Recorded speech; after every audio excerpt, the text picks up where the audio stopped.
Assalamualaikum warahmatullahi wabarakatuh. Ya, pada kesempatan kali ini saya akan membawakan materi tentang hubungan rumpun IT dalam bidang psikologi dan sosiologi. Ya, sebelumnya perkenalkan dulu, nama saya Narendra Hargino Indiarto, NIM 064. Sekarang saya kuliah di Universitas Muhammadiyah Malang, Fakultas Teknik Prodi Informatika, mata kuliah pengantar Teknologi Informasi. Lanjut, kita pertama-tama masuk ke pengertian. Psikologi adalah ilmu yang sangat erat kaitannya dengan ilmu-ilmu lain. Hubungan psikologi dengan ilmu lain dapat dikatakan seperti simbiosis mutualisme, yaitu saling membantu, saling mengisi satu sama lain. Apa hubungan psikologi dan sosiologi dengan IT? Sosiologi adalah ilmu yang mempelajari tentang perilaku hubungan antar individu dan antar individu dan kelompok dalam perilaku sosial. Melihat pengertian sosiologi, jelas hubungan psikologi dan sosiologi sangat erat. Lalu seiring berjalannya waktu, kita lebih mudah mengatakan psikologi sosial karena kita melihat hubungan yang erat antar kedua ilmu tersebut. Namun psikolog sosial ternyata berbeda dengan psikologi dan sosiologi. Perbedaan psikologi sosial mempelajari tingkah laku atau perilaku individu untuk berinteraksi dengan lingkungannya. Objeknya pada individu tersebut. Psikologi dan sosiologi sama-sama mempelajari perilaku antar individu. Jadi psikologi sangat erat hubungannya dengan sosiologi dan mengembangkan ilmu tersebut tidak dapat terlepas dari teknologi. Sehingga dapat disimpulkan kedua ilmu tersebut saling tidak bisa terlepas satu dengan lainnya. Lanjut. Ya, kontribusi bidang psikologi dan sosiologi terhadap perkembangan bidang IT. Psikologi dan sosiologi memiliki beberapa peran penting bagi perkembangan IT dan sangat berkaitan sangat erat dengan dunia perkembangan IT di dunia khususnya di Indonesia ini. Tanpa adanya bidang tersebut, maka mungkin dapat dipastikan perkembangan IT di dunia mungkin tidak sepesat sekarang. Ya, contoh kontribusi bidang psikologi dan sosiologi terhadap perkembangan IT. Peranan bidang sosiologi dan psikologi dalam bidang IT sangat banyak dan penting. Sebagai contoh, dalam bidang pendidikan, peran-peranan tersebut antara lain, pertama, sebagai pembentuk mental bagi para programmer.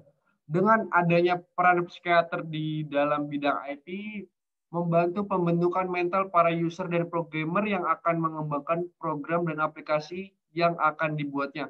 Pembentukan mental sangat berguna karena agar terbiasa dalam menghadapi dunia luar. Ya, ini adalah contoh gambar di atas merupakan contoh kerasnya kehidupan di dunia nyata. Jika mental tidak terbentuk, maka mental mereka akan terganggu. Lanjut. Kedua, membantu membentuk karakter yang kuat.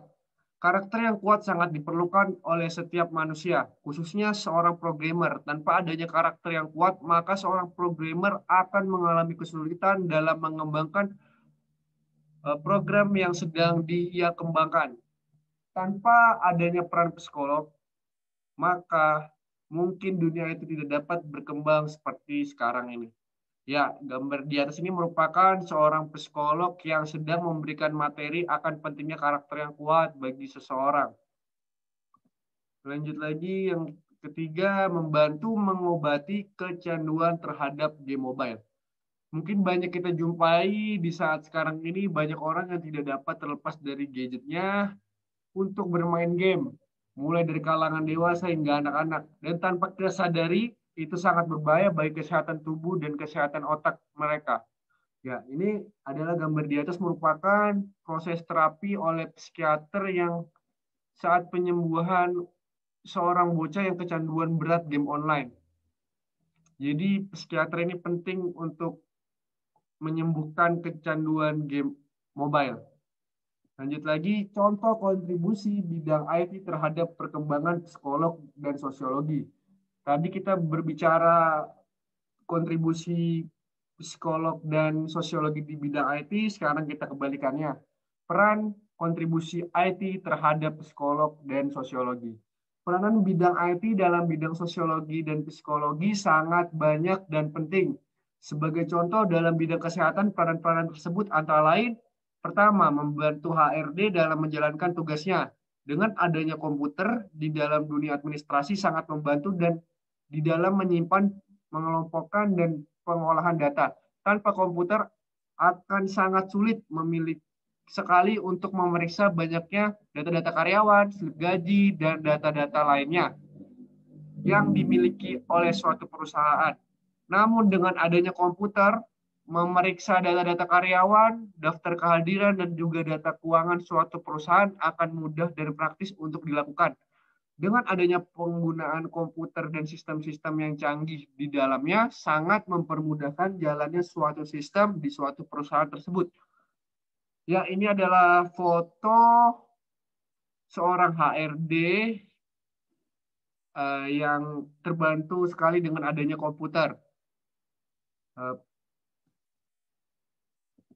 Lanjut lagi yang kedua, penggunaan proyektor dalam kegiatan belajar mengajar, psikolog, dan sosiologi. Dalam proses belajar mengajar, penggunaan media sangat berpengaruh besar dalam pencapaian hasil belajar yang diinginkan sesuai dengan tujuan pembelajaran yang telah digariskan. Untuk itu, seorang guru tidak hanya dituntut menguasai bahan pelajaran, tetapi juga terampil menggunakan media dalam proses belajar mengajar tersebut. Salah satunya penggunaan media pembelajaran adalah terkait dengan manfaat media pembelajaran bagi keberhasilan belajar mengajar di kelas. Media dipergunakan tentunya disesuaikan dengan materi dan tujuan pembelajaran itu sendiri. Sebab tidak semua media cocok untuk setiap jenis materi pembelajaran.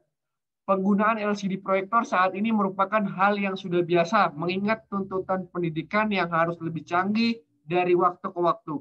Tidak hanya berkutat pada papan tulis dan kapur, serta penyajian materi yang monoton. Manusia harus lebih kreatif untuk memanfaatkan teknologi yang sudah ada, termasuk LCD proyektor ini. Ya, ini adalah foto di atas merupakan proses belajar mengajar, pelajaran sosiologi menggunakan proyektor. Lanjut, yang terakhir adalah perangkat medis berbasis augmented reality atau AR dan virtual reality atau VR.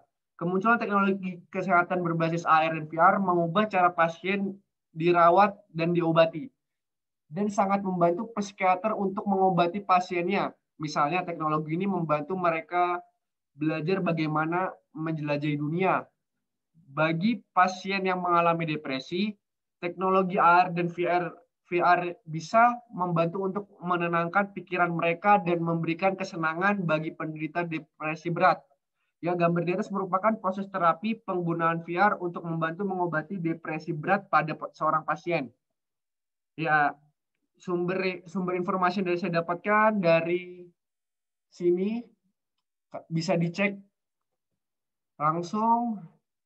Ya, sekian dan terima kasih presentasi dari saya, kurang lebihnya mohon maaf. Assalamualaikum warahmatullahi wabarakatuh.